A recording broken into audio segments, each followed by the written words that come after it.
मित्रांनो नमस्कार. सर्वांना कडक जय भीम. आज 14 एप्रिल 2025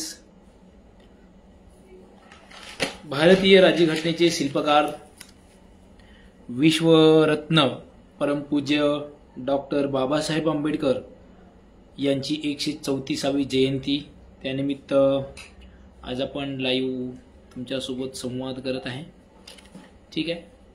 संपूर्ण भारतामध्येच नव्हे तर जगातील बहुतेक देशांमध्ये डॉक्टर बाबासाहेब आंबेडकर यांची जयंती साजरी होते आहे. जगातली सर्वात मोठी जी संघटना आहे त्या संघटनेचं नाव आहे संयुक्त राष्ट्र संघटना. तर या संयुक्त राष्ट्र संघटनेमध्ये किंवा युनोमध्ये देखील डॉक्टर बाबासाहेब आंबेडकर यांची जयंती साजरी होते. जगातील जो काही महाशक्ती असा देश आहे तो आहे अमेरिका. अमेरिकेमध्ये देखील डॉक्टर बाबासाहेब आंबेडकर यांची जयंती साजरी होते. जवळजवळ सर्वच देशामध्ये बाबासाहेब आंबेडकर यांची जयंती साजरी होते. आणि मग ही जयंती साजरी होत असताना आपण काही मुद्द्यांचा, बाबासाहेबांचे काही विचार जे आहेत ते नेमके विचार कोणते आहेत, ते विचार फक्त आपल्याला वाचायचे आहेत का, ते विचार फक्त आपल्याला ऐकायचे आहेत का त्या विचाराप्रमाणे आपल्याला चालायचं आहे, याचा विचार करणं गरजेचं आहे. आणि म्हणून आपण काही मुद्दे घेऊन बाबासाहेबांच्या या जयंतीनिमित्त चर्चा करत आहोत. ठीक आहे. बघा, मला बाबासाहेबांचे जे काही विचार आहेत त्याच्यामध्ये सर्वात महत्त्वाचा एक विचार वाटतो तो म्हणजे शिक्षण आहे. बाबासाहेबांनी आयुष्यभर अत्यंत आर्थिक टंचाईमध्ये, आर्थिक विवंचनेमध्ये त्यांनी त्यांचं शिक्षण पूर्ण केलेलं आहे. त्यासाठी सयाजीराव गायकवाड असतील, राजर्षी छत्रपती शाहू महाराज असतील किंवा नवल भतेना असतील, ज्यांनी अमेरिकेमध्ये जैन समाजाचे असलेले त्यांचे मित्र नवल भतेना यांचा उल्लेख देखील आहे. त्यांनी बाबासाहेबांना वेळोवेळी मदत केलेली आहे. म्हणजे कोणत्याही परिस्थितीमध्ये बाबासाहेबांनी त्यांचं शिक्षण थांबवलं नाही. आणि म्हणून त्यांच्या अनुयायांनी शिक्षणाकडे लक्ष देणं गरजेचं आहे. म्हणजे आपल्याला थोडी अडचण आली किंवा काही अपयश आलं तर आपण शिक्षण सोडून देतो. आजची अशी परिस्थिती आहे. म्हणजे नोकरी लागत नाही, म्हणजे शिकून काही नोकरी लागणार आहे का, म्हणजे नोकरीसाठी आपण शिकणार आहोत का. तर हे बाबासाहेब कशासाठी शिकत होते, आपलं सुरुवातीचं ध्येय काय होतं हे पाहून आपण शिक्षण कंटिन्यू घेत राहिलं पाहिजे असं मला वाटतंय. आणि जर आपण म्हणतात ना, बाबासाहेबांनीच म्हटलेलं आहे की शिक्षण हे वाघिणीचे दूध आहे, जो हे दूध पिईल तो गुरगुरल्याशिवाय राहणार नाही. पण आजची परिस्थिती जर बघितली, म्हणजे काही राजकीय पुढाऱ्यांची बघितली किंवा आणखी कोणाची बघितली, तर ते शिक्षण हे न पिता फक्त गुरगुरायचं काम करतात आणि मग त्यांना अपयश येतं किंवा ते सक्सेस होत नाही. बाबासाहेब आयुष्यभर शिक्षण किंवा हे जे काही आहे हे घेतल्यामुळं आयुष्यभर ते वाघासारखे गुरगुरत होते. आणि कोणत्याही परिस्थितीमध्ये त्यांच्या तत्वांपासून ते दूर जात नव्हते. कितीही परिस्थिती असली, कसलीही परिस्थिती आली तरी ते त्यांच्या तत्वापासून दूर जात नव्हते. कारण त्यांनी शिक्षण घेतलेलं होतं, त्यांनी सर्व वाचन केलेलं होतं, अनेक पुस्तकं त्यांनी वाचलेली होती, अनेक डिग्र्या त्यांनी घेतलेल्या होत्या आणि म्हणून ते त्या पद्धतीनं वागू शकत होते. पण जर आपण शिक्षण न घेता गुरगुरायचा प्रयत्न केलो तर मग आपलाच अंत नक्की आहे. ठीक आहे. आपण कुणाला न कळण्याच्या आधी संपणार आहोत. आणि म्हणून शिक्षण हे खूप मोठं शस्त्र आहे, अस्त्र आहे. हे ओळखून जास्तीत जास्त उच्च शिक्षण घेणं गरजेचं आहे. शासनाने फक्त 8वी पर्यंत शिक्षण मोफत केलेलं आहे. बाकीचं पुढचं शिक्षण मात्र आपल्याला आपल्या ताकदीवर घ्यावं लागणार आहे. त्या शिक्षणासाठी खूप मोठं तुम्हाला पदरमोड करावी लागते, खूप मोठ्या यातना भोगाव्या लागतात. सोपं नाही हे. ठीक आहे. तर हे करून आपण कसल्याही यातना आल्या, काही जरी झालं तरी हे उच्च शिक्षण घेणं गरजेचं आहे. खरं उच्च शिक्षण हेच वाघिणीचं दूध आहे. तुम्ही जर म्हणत असाल की हा मी 8वीपर्यंत शिकलो, मी साक्षर झालो, म्हणजे साक्षर म्हणजे काय, तर साक्षरांची व्याख्या देखील शासनाने करून ठेवलेली आहे. जे 7वीपर्यंत असतील म्हणजे 7वीपर्यंत ज्यांनी शिक्षण घेतलं ते साक्षर, असं सरकारचं साक्षरतेची व्याख्या आहे. मग तुम्ही म्हणत असाल की मी शिकलो, 7वी झाली माझी, 11वी झाली, 12वी झाली, ठीक आहे, BA पण घेतलं आणि मग मी उच्च शिक्षित झालो. नाही, उच्च शिक्षण हे खरं वाघिणीचं दूध आहे. आणि म्हणून उच्च शिक्षण तुम्हाला घेणं गरजेचं आहे. ज्याही डिग्र्या तुम्ही घेऊ शकता, जेही ज्ञान तुम्ही घेऊ शकता. नुसतं म्हणजे डिग्र्या घेतो म्हणजे नुसतं आता बाबासाहेबांनी नुसत्या डिग्र्या घेऊन ठेवलेल्या नाहीत, त्याचा त्या ठिकाणी त्यांचं संशोधन त्यांनी केलेलं आहे. संशोधन लेख त्यांचे आहेत, त्यांचे प्रबंध प्रसिद्ध आहेत. त्या प्रबंधावर अनेक लोकांनी संशोधन केलंय, त्यांच्या प्रबंधावर अनेक लोकांनी संशोधन केलंय, त्याच्यावर PhD केलेले आहेत. नाहीतर डिग्री 11वी म्हणजे BAची असेल किंवा पुढच्या काही डिग्री असतील. आता तर डिग्र्या कशा मिळत आहेत, ठीक आहे, घरी बसूनही डिग्र्या मिळत आहेत, याला काय अर्थ नाही. किंवा PhD देखील तुम्हाला घरी बसून भेटते, अशी ही परिस्थिती आहे. मग या पद्धतीने घेत असाल तर त्याही शिक्षणाला महत्व नाही. शिक्षणाला कोणत्या महत्व आहे की तुम्ही डिग्री घेत असताना त्या डिग्रीमध्ये नेमकं काय आहे आणि आपण काय करणार आहोत आणि त्याच्यामध्ये काय रिसर्च किंवा त्याच्यामध्ये आणखी ऍड काय करणार, संशोधन काय करणार आहोत, हे अपेक्षित आहे. ते जर आपण केलं तर ते खरं वाघिणीचं दूध. नाहीतर फक्त वाचलं, घोकणपट्टी केली, पास झालो, डिग्री घेतली, याला काही अर्थ राहणार नाहीये. आणि म्हणून शिक्षण हा एक महत्वाचा दुवा वाटतो आपल्याला. जेही आपल्या आजूबाजूला तुमचे बांधव असतील, कारण हे म्हणजे कर्तव्य आहे आपलं. बाबासाहेबांनी जे काय आपल्याला सांगितले ते कर्तव्य आहे. आणि तिकडे लोक काही करत असतील, आपल्याला घेणं नाही, पण आपण शिक्षणाकडे लक्ष देणं गरजेचं आहे. आपल्या बांधवांना शिक्षणाच्या या प्रवाहामध्ये आणणं गरजेचं आहे.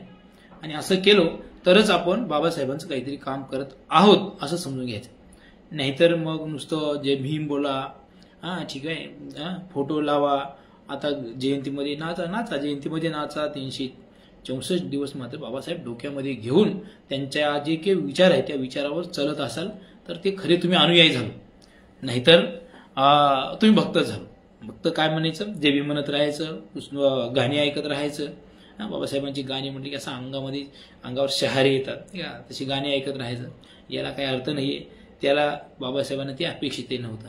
ठीक आहे, तुम्हाला मोटिवेशन म्हणून जर तुम्ही गाणं ऐकत असाल तर ठीक आहे, पण मात्र तुम्ही फक्त ते गाणंच ऐकत राहत असाल तर त्याच्यामधून काही मूलभूत काम जे आहे अपेक्षित आहे बाबासाहेबांना ते काम होणार नाहीये.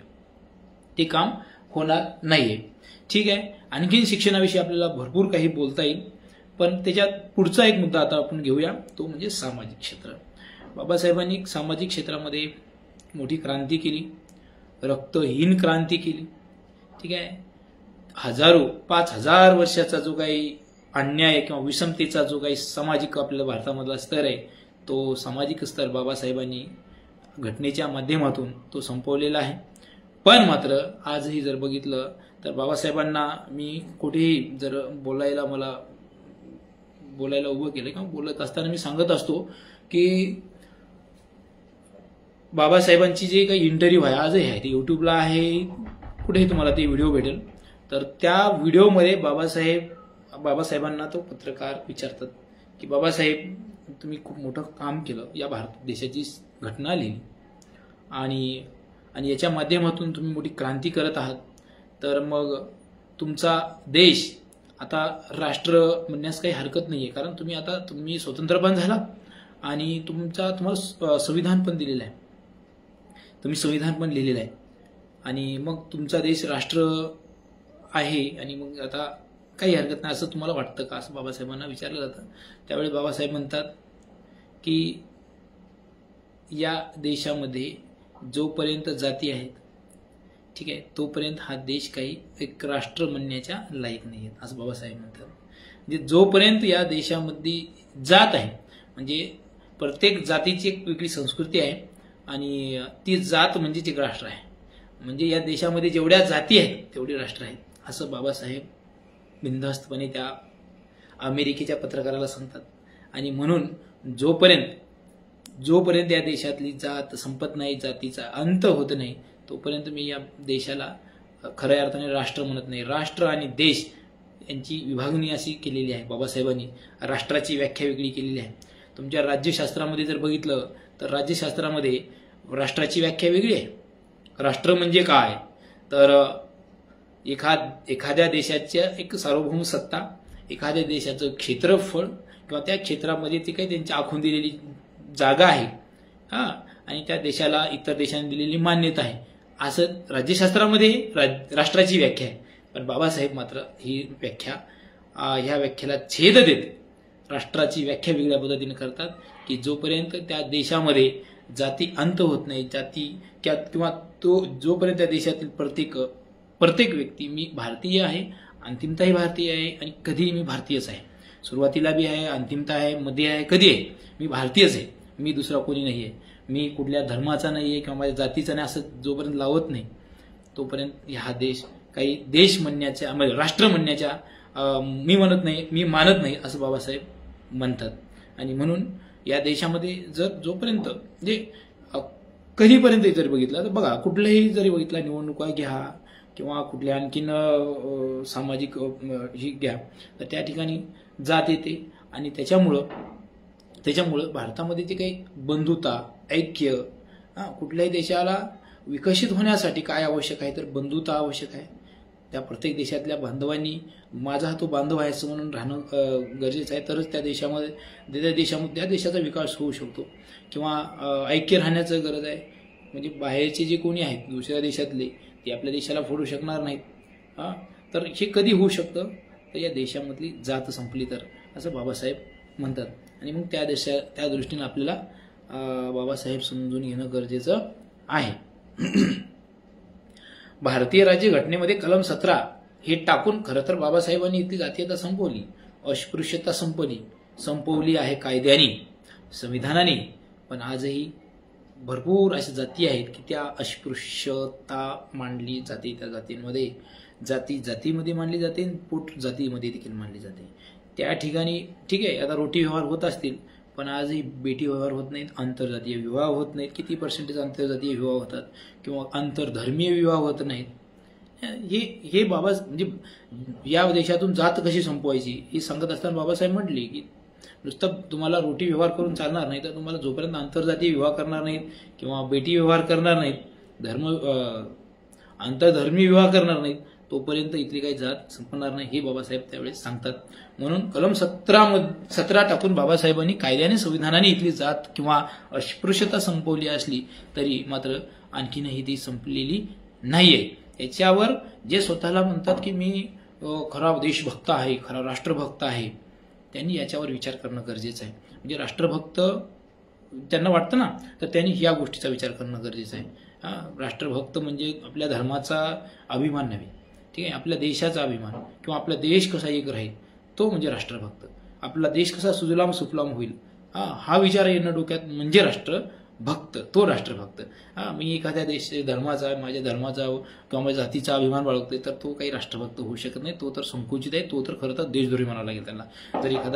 जर इसम किंवा एखादा स्वतःला राष्ट्रभक्त म्हणून जर त्यांनी जात डोक्यामध्ये घालत असेल, धर्म डोक्यामध्ये घालून बसत असेल तर तो काही राष्ट्रभक्त नाहीये, तो खरा देशद्रोही म्हणावा लागेल किंवा तो खरा काय म्हणाल त्याला, तर राष्ट्राचे विघातकच आहे तो, असं आपल्याला म्हणावं लागेल. आणि म्हणून बाबासाहेबांनी शिक्षणाबरोबर सामाजिक क्रांतीला खूप महत्त्व दिले आहे. ते सामाजिक क्रांती त्यांनी त्यांच्या पद्धतीने केलेली देखील आहे. पण आता इथून पुढे मग आपल्या देशातल्या नागरिकांना बाबासाहेबांच्या नंतर तर त्यांचे विचार आहेत, त्यांची पुस्तकं आहेत, वाचण्याची गरज आहे. जी पुस्तकं जी आहेत ते वाचून आपल्याला ठरवायचे की आपण कुठं जाणार आहोत, कोणत्या दिशेनं जाणार आहोत. तर या गोष्टी आहेत.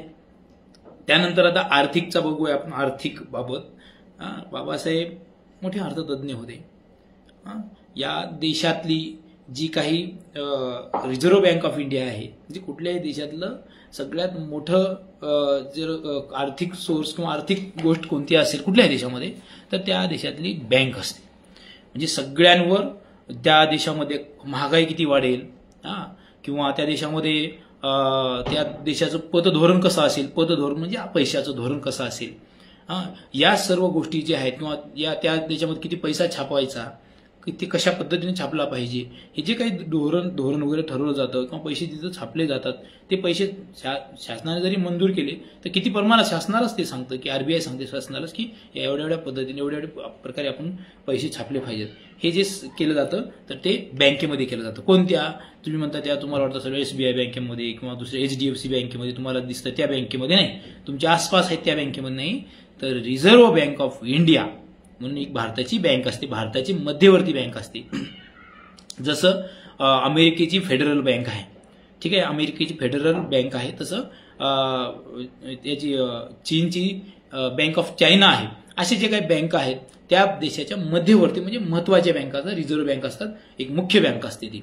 आणि तीच या पद्धतीचं सगळं धोरण वगैरे त्या धोरणाची अंमलबजावणी किंवा धोरण वगैरे आखत असते ती. तर ह्या रिझर्व्ह बँकेची स्थापना देखील बाबासाहेबांच्या problem of rupee its origin and solution नावाचं एक पुस्तक आहे, मोठं पुस्तक आहे. तर या पुस्तकाच्या आधारे ही जी रिझर्व्ह बँक ऑफ इंडिया आहे 1 एप्रिल 1935 साली स्थापन झालेली आणि 1949ला 1 जानेवारी 1949ला तिचं राष्ट्रीयकरण झालेली जी काही बँक आहे कोणती, रिझर्व्ह बँक ऑफ इंडिया, तर त्या बँकेची स्थापना देखील बाबासाहेबांच्या पुस्तकाच्या आधारे झालेली आहे. हिल्टन यंग नावाचे एक कमिशन आहे रिझर्व्ह बँक ऑफ इंडिया स्थापन करण्यासाठीचं, हिल्टन यंग कमिशन आहे. ते कमिशन भारतामध्ये आलं कशासाठी, तर या इथं कशा पद्धती 1926 ची गोष्ट आहे, 1926 ची म्हणजे बाबासाहेबांचा तो उत्कर्षाचा काळ किंवा बाबासाहेबांचा खऱ्या अर्थानं या देशाची जडणघडण करण्याचा काळ होता तो 1926चा. तर त्या काळामध्ये हिल्टन यंग आले आणि त्यांनी संपूर्ण सर्वे केला आणि इथं सर्वे केला आणि त्यांना इथं माहीत झालं की हे जे काही पुस्तक आहे आणि ते पुस्तक इथले बाबासाहेबांनीच लिहिलेलं आहे. ते पुस्तक मी म्हणतोय ते कोणतं, the problem of rupee its origin and solution, हे पुस्तक बघितलं आणि त्यांनी सांगितलं की आपल्याला रिझर्व्ह बँकेत भारताची रिझर्व्ह बँक कशी असली पाहिजे ह्याचं उत्तर मिळालेलं आहे. आणि त्याच बँकेच्या आधारे हिल्टन यंग साहेबांनी ती रिझर्व्ह बँक ऑफ इंडिया स्थापन केलेली आहे. पोरांनो, अशा पद्धतीचं बाबासाहेबांचं आर्थिक क्षेत्रामधलं तर ते खूप मोठे तज्ज्ञ होते, अर्थतज्ज्ञ होते, ठीक आहे. तर या बँकेची स्थापना झालेली आणखीनही भरपूर आहे. तुम्हाला जल आयोग, जे केंद्रीय जल आयोग आहे किंवा हिराकूड नावाचा प्रकल्प आहे भारतामध्ये किंवा जे काही धरणाचं धोरण आहे, हे सगळं जर बघितलं तर ते बाबासाहेबांच्या विचारातूनच पुढे आलेलं आहे, बाबासाहेबांच्या विचारामधूनच हे पुढे आलेलं आहे. आणि मग आता ही झाली बाबासाहेबांनी सांगितलेल्या काही म्हणजे बाबासाहेबांचं गौरव करणाऱ्या गोष्टी आहेत. मग ह्याच्यातून आपण काय शिकणार आहोत. आज जर बघितलं की बाबासाहेबांना जे मानतात किंवा जे त्यांचे अनुयायी आहेत शिक्षण क्षेत्रामध्ये बऱ्यापैकी आहेत. म्हणजे शिक्षण क्षेत्रामध्ये जर बाबासाहेबांना मानणारा जो आंबेडकरी समूह आहे तर तो उच्च शिक्षणामध्ये जर त्यांचा रेशो बघितला तर तो बऱ्यापैकी आहे. तुम्ही कुठल्याही अहवाल बघा तर SCचा जो काही समुदाय आहे आंबेडकरांना मानणारा त्याचा उच्च शिक्षणामध्ये ते भरपूर आहेत, पण मात्र आर्थिक क्षेत्रामध्ये ते मागे आहेत. म्हणजे बाबासाहेबांचं अर्थ धोरण किंवा आर्थिक विचार आपल्यापर्यंत पूर्णतः पोहोचले नाही आहेत आणि त्याच्यावर कोणत्याही वेळी कधी पण त्याच्यावर चर्चा होणं गरजेचं आहे. त्याच्यावर चर्चा होणं की बाबासाहेबांना नेमकं हा समाज आर्थिकदृष्ट्या उन्नत होण्यासाठी बाबासाहेबांनी काय सांगितलेलं आहे हे आपल्याला पाहणं गरजेचं आहे. छोटे छोटे उद्योग असतील ते उद्योग आपण बाबासाहेब तुम्हाला आणखी एक गोष्ट सांगतो की शेअर मार्केटमध्ये बाबासाहेबांनी आपले लोकांना शेअर मार्केट माहीत झालं पाहिजे म्हणून बाबासाहेबांनी शेअर मार्केटसाठीची कंपनी स्थापन केली होती. एक कंपनी स्थापन केली होती त्या ठिकाणी शेअर मार्केट कशा पद्धतीनं आपण आपल्या लोकांना किंवा आपल्याला मानणारे जे लोक आहेत त्या लोकांना कशा पद्धतीने शेअर मार्केटमध्ये आणू शकतो. म्हणजे वेगवेगळ्या गोष्टी ज्या आहेत म्हणजे आर्थिक क्षेत्रामध्ये आपण पुढे जाणाऱ्या गोष्टी आहेत त्याचं हे करणं गरजेचं आहे. इव्हन बाबासाहेबांनी सांगितलं होतं की या देशातली जमीन जी आहे किंवा या देशातल्या शिक्षण संस्था जी आहेत याचं राष्ट्रीयकरण करा, पण ते राष्ट्रीयकरण आजही झालं नाही, ते होणारही नाही. इंदिरा गांधीजींनी पंतप्रधान असताना तो थोडासा प्रयत्न केला होता पण तो प्रयत्न इथल्या प्रस्थापित लोकांनी तो हाणून पाडला, ठीक आहे. कारण जमिनी नसणारा जो समुदाय बघितला तर हा आधीपासून भरडला जाणारा समुदाय आहे किंवा समूह आहे, आधीपासून भरडला जाणारा. आणि म्हणून ते जे काही जमिनीचं राष्ट्रीयकरण करण्याचं धोरण होतं म्हणजे कुळ कायदा असेल किंवा कशी त्याची जमीन असेल. आज जर बघितलं आता खूप कमी झाले प्रमाण त्याचं. या ज्या ज्या ज्या समुदायावर किंवा याच्यावर हे केलं जातं, अन्याय केला जातो, त्यांच्याकडे बिलकुल जमिनी नाही आहेत. तुम्ही कुठल्याही पूर्ण भारतातला जरी विचार केला तर त्यांच्याकडे जमिनी नाही आहेत. आणि म्हणून शिक्षणाचं बरोबर जमिनीचं राष्ट्रीयकरण केलं पाहिजे असं बाबासाहेबांनी सांगितलेलं होतं. त्या दृष्टीनं देखील करणं गरजेचं आहे. उद्योगधंद्यामध्ये आपण उतरणं गरजेचं आहे. आणि आर्थिकदृष्ट्या बाबासाहेबांचं धोरण समजून घेतलं आणि आर्थिकदृष्ट्या जर आपण पुढची पावलं टाकली तर आपण आर्थिकदृष्ट्या सक्षम बनू शकतो. आणि शेवटचा मुद्दा आहे आपला राजकीय. राजकीय मुद्द्यामध्ये बघा, बाबासाहेबांनी ज्या काही राजकीय संघटना काढलेल्या आहेत त्या संघटना वेळेस ती सक्सेस होती. आज राजकीय संघटना जर बघितल्या आंबेडकरी समुदायांच्या तर त्याची वाताहत झालेली आहे. कुठलीही राजकीय आंबेडकरी संघटना, राजकीय संघटना किंवा राजकीय पक्ष हा सत्तेवर नाही किंवा त्यांचे 4-2 खासदार आमदार नाही आहेत. आणि हे मात्र या समुदायाचं अपयश आहे. बाबासाहेबांनी मजूर पक्ष स्थापन केला. त्यावेळेस मजूर पक्षाचा विरोधी पक्ष नेता म्हणून बाबासाहेब स्वतः होते.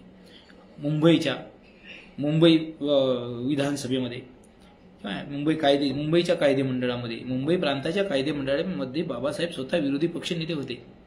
अशी बाबासाहेबांची मजूर पार्टी एवढी खंबीर होती.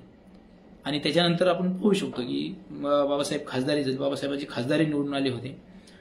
पण आज जर बघितलं तर ती नाही. म्हणजे संघटन कौशल्य जे आहे, राजकीय मुद्द्यामध्ये संघटन कौशल्य जे आहे ते आपल्या लोकांकडे कमी आहे. मग ते संघटन आपण निर्माण करत असताना एखादा गल्लीतला एखादी संघटना काढतो आणि मग तो राष्ट्रीय अध्यक्ष बनून जातो. राष्ट्रीय अध्यक्षाची चेअर त्याला भेटली की मग गेली त्याच्या डोक्यामध्ये हवा आणि मग बाकीच्या गोष्टी आल्या. प्रॉपर त्यांना ते काम करता येत नाही. म्हणजे आपल्या जे काही बांधव आहे त्यांना ते ममतेने म्हणतो आपण, प्रेमाने म्हणतो, किंवा जे काही स्किल लागतं ते संघटना बांधण्यासाठी ते त्याच्याकडे राहत नाहीये.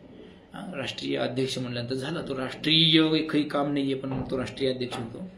आणि राष्ट्रीय कुठलंच काम नाही, राष्ट्रीय काम काय आहेत हे पण माहिती नाहीये आणि तो राष्ट्रीय अध्यक्ष होतो. किंवा राष्ट्रीय मुद्दे तरी काय असतात, राष्ट्रीय प्रश्न काय असतात, की जरी आंबेडकरी समुदायाचा जो राष्ट्रीय अध्यक्ष जरी असला तरी राष्ट्रीय या समुदायाचे राष्ट्रीय प्रश्न काय आहेत, राष्ट्रीय समस्या काय आहेत हे माहीत नसणारा देखील काय होतो, राष्ट्रीय अध्यक्ष होतो. आणि त्या डोक्यामध्ये हवा जाते. बघू शकतो आपण असंख्य तुकडे आहेत, असंख्य मोजता येणार नाही तेवढे तुकडे आहेत आंबेडकरी समुदायाचे. आज तो उठतो फक्त आपली एक राजकीय, ठीक आहे बनवा, पण मग तुम्हाला ते संघटन बाबासाहेबांनी ज्या पद्धतीने बनवलं होतं, ममतेने, प्रेमाने, किंवा ज्या काही वेळेस तितक्याच कठोरपणे हे आपल्याला अंगी बांधावं लागेल तरच हे राजकीय संघटन बाबासाहेबांनी सांगितलं त्या पद्धतीनं त्यांचं उभं राहणार आहे.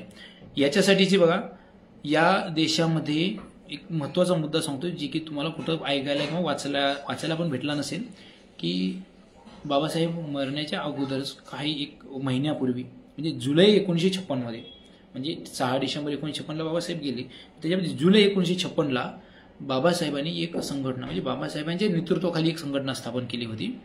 आणि त्या ती संघटना अशी होती की या देशातल्या तरुणांना राजकीय शिक्षण देणारी संघटना, अशा पद्धतीची जगातली ती एकमेव संघटना होती.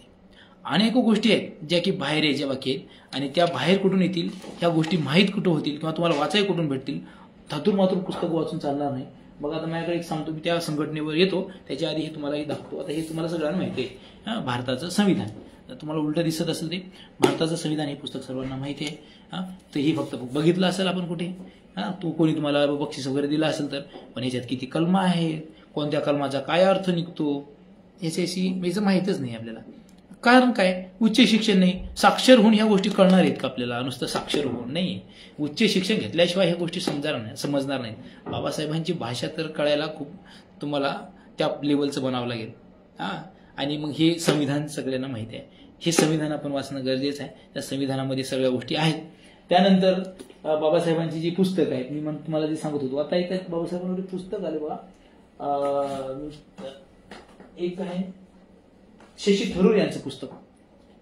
याच्यावर टीकात्मक लिहिलेलं आहे पुस्तक, पण खूप पुस्तक छान आहे. हे पुस्तक आहे शशी थरूर यांचं आंबेडकर जीवन आणि वारसा. ही पुस्तक मी पूर्ण वाचलेलं आहे. या पुस्तकामध्येच मला नवल भतेना यांचा संदर्भ मिळालेला आहे. खूप छान असं पुस्तक आहे. ठीक आहे.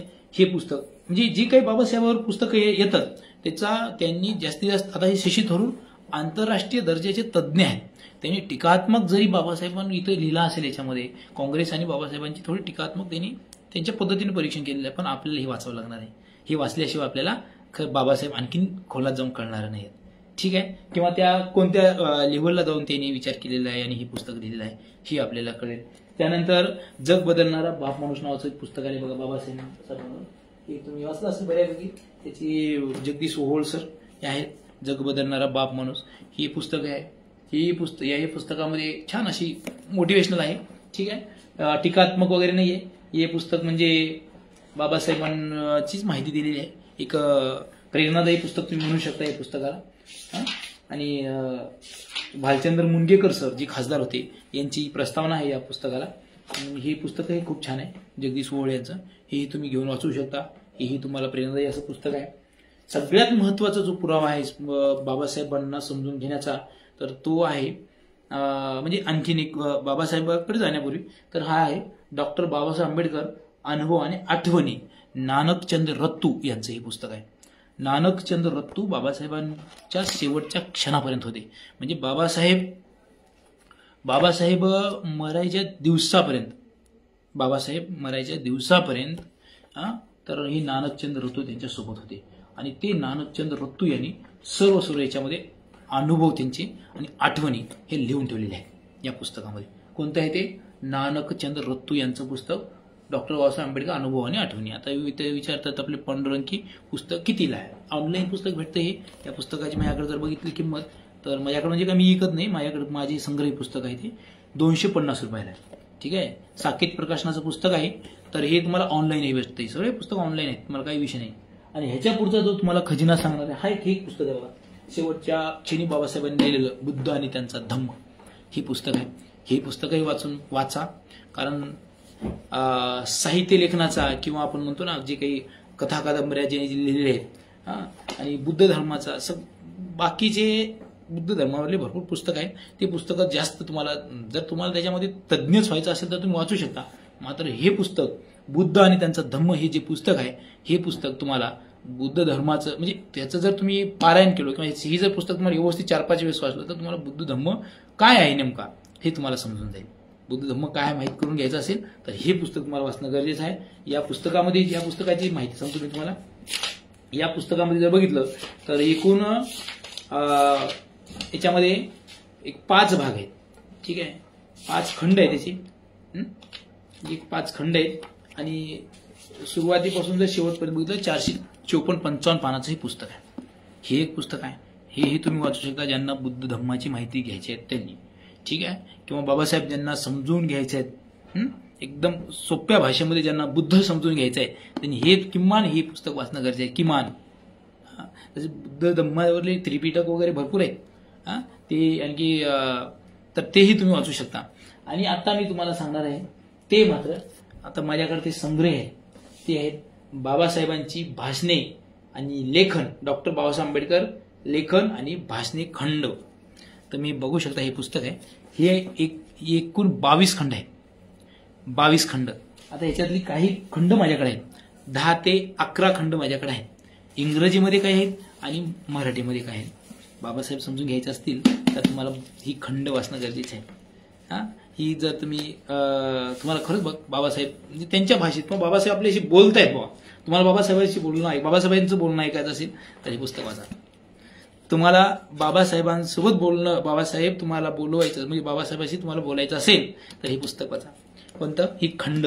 आणि ही खंड जी आहेत तर महाराष्ट्र सरकारने प्रकाशित केलेली आहेत. याला ऑब्जेक्शन नाहीये. ह्याच्या आधारे मी संदर्भही कुठे देतो, याच्या आधारावरले संदर्भ देतो आणि मी बोलतो. त्याच्यामुळं आपल्याला कशाची भीती वाटत नाही.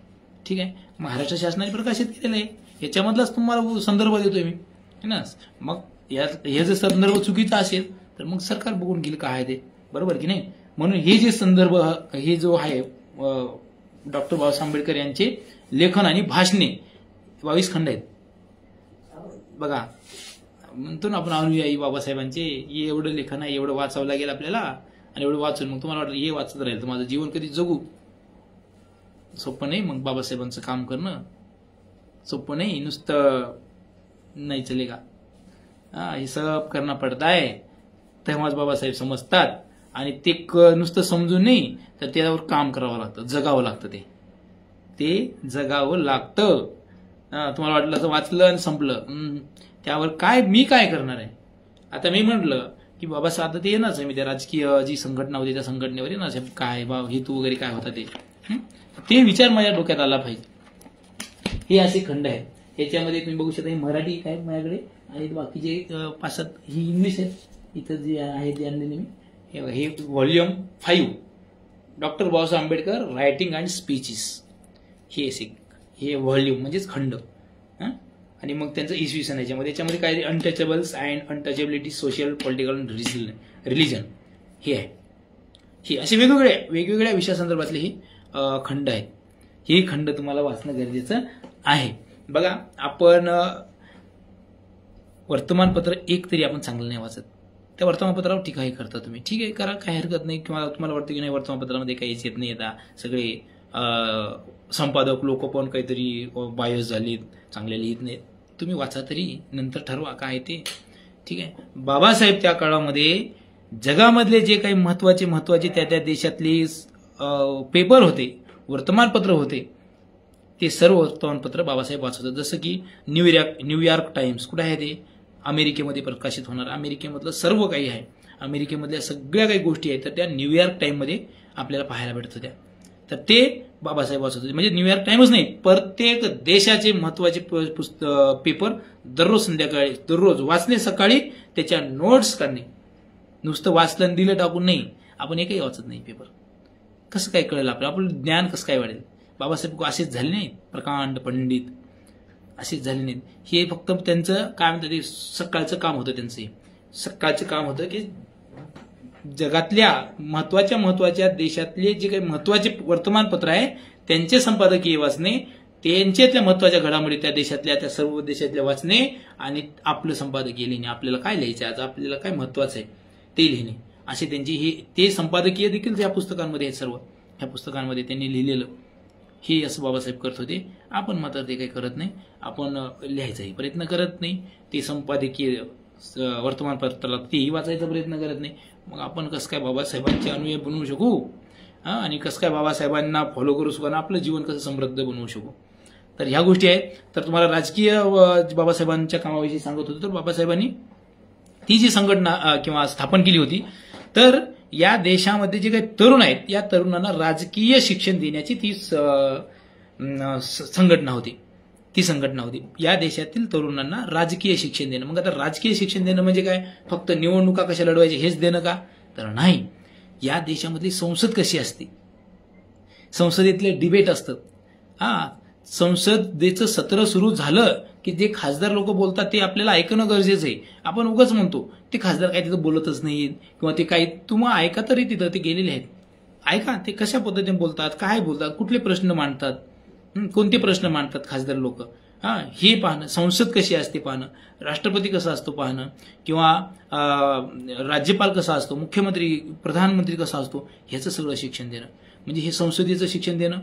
त्याचप्रमाणे निवडणुकाचं शिक्षण देणं, ठीक आहे, निवडणुकाचं शिक्षण देणं, राजकीय पक्ष कसे स्थापन करायचे किंवा ते कसे वाढवायचे याचं शिक्षण देण्यासाठीच ती संस्था होती किंवा संघटना होती. त्यानंतर आणखी बजेट कसं असतं किंवा म्हणजे आर्थिक ज्ञान देखील देण्याचं ते काम ती संस्था करणार होती. कोणती, ती बाबासाहेबांनी काढलेली ती राजकीय संघटना मी तुम्हाला सांगतोय ती, की तरुणांना राजकीय शिक्षण देणार. त्याच्यामध्ये अर्थशास्त्र म्हणजे बजेट कसं असतं, बजेट कुणासाठी असतं, बजेट कोण तयार करतं, बजेटमध्ये कोणत्या गोष्टी आहेत, हे सगळं ज्ञान तरुणांना देण्यासाठी. आज तरुणांना हे ज्ञान देणारी एकतर संस्था आहे का, जगाच्या पाठीवर कुठंच नाहीये. तर बाबासाहेबांनी ती भारतामध्ये तशा पद्धतीची संघटना संस्था स्थापन केली होती. पण दुर्दैवाने बाबासाहेब तिथून 4-5 महिन्यामध्येच बाबासाहेब गेले आणि ती संघटना काही त्या संघटनेचं काम पुढं झालेलं नाही. अशा पद्धतीनं खूप बाबासाहेबांनी काम केलेलं आहे. त्या कामाचा अंत आपल्याला लागू शकत नाही. खूप बाबासाहेबांची गुण आहेत त्या एक एक जरी म्हटलं त्यांची एक एक जरी क्वालिटी आपण घेतो म्हणलं तर ती क्वालिटीवर काम करतो म्हणलं तरी आपलं आयुष्य निघून जातं. पण एक तरी त्यांच्यातलं क्वालिटी घेऊन आपण त्यावर काम करणं आणि आपलं जीवन समृद्ध बनवणं गरजेचं आहे. तर तोच खरं तेच खरं आहे. नाहीतर काय, बाबासाहेबांनी बनवलं, आपण गुलामच होतो. ठीक आहे, स्वातंत्र्याविषयी बाबासाहेब काय बोलले ते माहिती आहे आपल्याला, गुलामच होतो आपण. आणि त्याच्या ह्या गुलामीतून तुम्हाला स्वतंत्र बनवलं बाबासाहेबांनी, स्वतंत्र बनवलं. आज आपल्याला आहे, आपण काहीही बनवू शकतो, देशाचा राष्ट्रपती बनवू शकतो, पंतप्रधान, सर्व काही बनवू शकतो. कुठल्याही IAS ची परीक्षा आपण देऊ शकतो, कुठल्याही हुद्द्यावर आपण जाऊ शकतो, डॉक्टर होऊ शकतो, वकील होऊ शकतो, इंजिनियर होऊ शकतो, शिक्षक होऊ शकतो, काहीही बनवू शकतो. ही बनण्याची ताकद बाबासाहेबांनी आपल्याला दिली, पण ती ताकद आपल्याला ओळखता आली नाही. आपण ती ताकद ओळखली बी नाही. आपण त्याचा अर्थ वेगळाच घेतला. आम्हाला स्वतंत्र बनवलं म्हणजे आपण आता काही पण खायला, काही पण प्यायला मोकळे झालो. आम्ही मनात येईल तसं करू लागलो. मग आपल्याला आपण व्यसन करू लागलो, दारूचा आपल्याला नाद लागला. भरपूर आपले दारूच्या आहारी गेलेली भरपूर लोक आहेत. मी जाहीरपणे तुम्हाला सांगू शकतो, कारण जे दिसतं ते दाखवणं गरजेचं आहे. असे याच्यामध्ये मी एका आताची गोष्ट नाही, 4-5 वर्षापूर्वी, 7-10 वर्षापूर्वीची गोष्ट मला तरी चालते. एका जयंतीमध्ये जात असताना 7 ते 8 तरुण मुलं मला दारू पिऊन पडलेली दिसली होती त्या जयंतीमध्ये. ही अशी परिस्थिती झालेली आहे. आता काही तेवढं दिसत नाही, आता थोडं ते प्रमाण कमी झालेलं आहे. हे जर असं करत असाल तर तो बाबासाहेबांनी दिलेला आपल्याला तो अधिकार नाहीये. आपल्याला खूप मोठे अधिकार दिलेले आहेत. ते अधिकार कोणते दिले ते ओळखणं गरजेचं आहे. नाहीतर त्या अधिकाराचा किंवा बाबासाहेबांनी दिलेल्या स्वातंत्र्याचा वेगळाच अर्थ काढून आपलं जीवन नश्वर बनवणं किंवा आपलं जीवन नष्ट करणं हे बाबासाहेबांना अपेक्षित नव्हतं. आणि त्यांना जयंती दिनी ह्या पद्धतीने जर तुम्ही वागत असाल तर ते त्यांना अपेक्षितही नाहीये. त्यांचा एखादा गुण घेऊन, खरं तर एखादी क्वालिटी घेऊन आपलं जीवन चांगलं बनवणं हीच त्यांना खरी त्यांची जयंती साजरा करणं होईल. ठीक आहे, तर एवढं तुम्ही या गोष्टी समजून घ्याल आणि त्या सत्यात उतरवाल, तुमच्या जीवनात उतरवाल अशी अपेक्षा करतो. परत एकदा तुम्हा सर्वांना भीम जयंतीच्या, डॉक्टर बाबासाहेब आंबेडकर जयंतीच्या लाख लाख शुभेच्छा देतो आणि थांबतो. सर्वांना क्रांतिकारी जय भीम. व्हिडिओ कसा वाटला नक्की सांगा आणि तुमच्या मित्रांना शेअर देखील करा. थँक्यू.